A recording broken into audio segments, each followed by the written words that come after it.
الله خيرك، ايش فيك؟ اي والله حالتي الصحية كلش تعبانة. ما عندك غير العافية اخوي، ذن الادوية ايش السالفة؟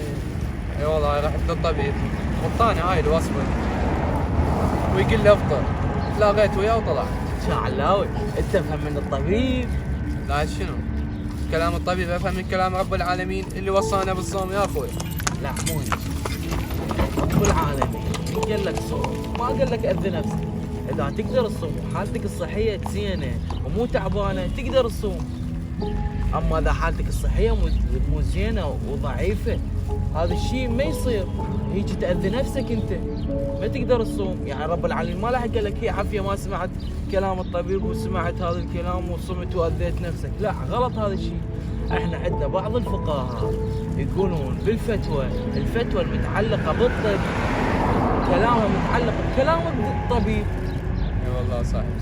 زين اخويا والحل شو اسوي؟ الحل تروح تسمع كلام الطبيب وتفطر، تاخذ ادويتك ومن تصير حالتك زينه تمام تروح تصوم الايام اللي ما قدرت تصوم ان كنت مريض. اي والله صح. ما عجبني اخويا. ما تجيب حاجة